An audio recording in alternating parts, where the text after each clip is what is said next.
What a terrific Thursday, हमें यही कह सकते हैं। पहले तो ये बताइए, ये पावल साहब ने क्या कहा, हुआ क्या है इस मीटिंग में? एक बढ़िया पॉजिटिव सरप्राइज आया है पावल साहब की तरफ से। वैसे आप कह सकते हैं कि फेड ने अपने स्टांस में कुछ भी बदलाव नहीं किया है। जो पिछले साल दिसंबर की पॉलिसी थी, तब से फेड ने रेट कट की बात करना शुरू करा और तब फेड ने कहा था कि 2024 में उन्हें 3 रेट कट दिखते हैं। बाजार उम्मीद से आगे चला गया और बाजार ने 6 रेट कट का अनुमान लगाया था, जो फिर धीरे धीरे रीसेंट इकोनॉमिक डेटा और फेड कमेंट्री को लेकर एडजस्ट हो रहा था। अब इस पॉलिसी में जाने से पहले बाजार का सबसे बड़ा डर था कि क्या जो 3 रेट कट का अनुमान है या फोरकास्ट है, क्या वो फेड घटाकर 2 रेट कट कर सकता है। तो थोड़ी नर्वसनेस उसको लेकर थी।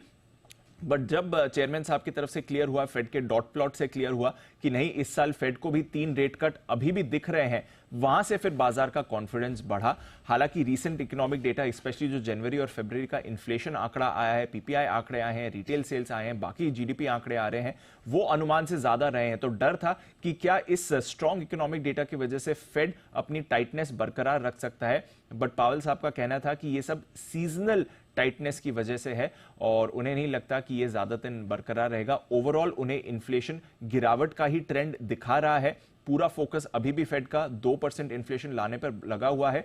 बट इस साल 3 रेट कट की उम्मीद उन्होंने बरकरार रखी है, अनुमान बरकरार रखा है। इसके साथ ही जीडीपी का फोरकास्ट बढ़ाया है।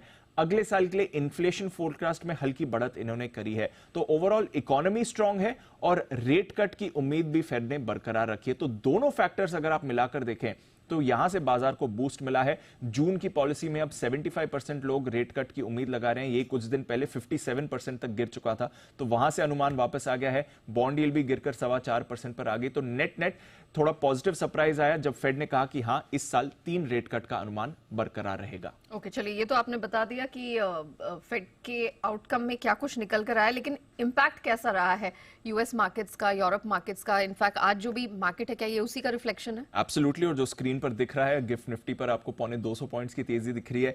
जापान के बाजार में आपको नया रिकॉर्ड लगते हुए दिख रहा है। छुट्टी के बाद ये खुलते हुए दिख रहे हैं। इससे पहले जापान की पॉलिसी पर भी निके ने रिएक्ट किया था, पॉजिटिव रिएक्शन दिया था। अब 41,000 के करीब निके जाने की कोशिश कर रहा है। यूएस में नए रिकॉर्ड्स आपको बनते हुए दिखे हैं। 400 अंक उछलकर डाउ ने नया रिकॉर्ड बनाया है और अब 40,000 के स्तर के करीब डाउ आपको मूवमेंट दिखा रहा है। इसके साथ ही S&P 500 पर नया रिकॉर्ड बना है। नैस्डैक में 1.25% की तेजी रही। स्मॉल कैप्स में 2% का बड़ा उछाल आते हुए दिखा। तो ब्रॉडर मार्केट ने आउट परफॉर्म किया है। ब्रॉड बेस्ड रैली थी। आईटी का तो ऑफकोर्स लीडरशिप बरकरार दिखी रही है। इसके साथ बैंक्स और फाइनेंशियल्स की तरफ से भी बढ़िया योगदान आया। तो नेट बाजारों ने तो इस पॉलिसी को थम्स अप दिया है। यूरोप क्योंकि इस पॉलिसी से पहले बंद हो चुका था, इसलिए यूरोप के बाजार मिले जुले थे।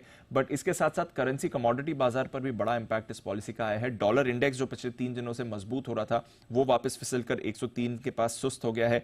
सोने में नया रिकॉर्ड बनते हुए दिखा है। इससे पहले थोड़ा कंसोलिडेशन वहां पर हो रहा था।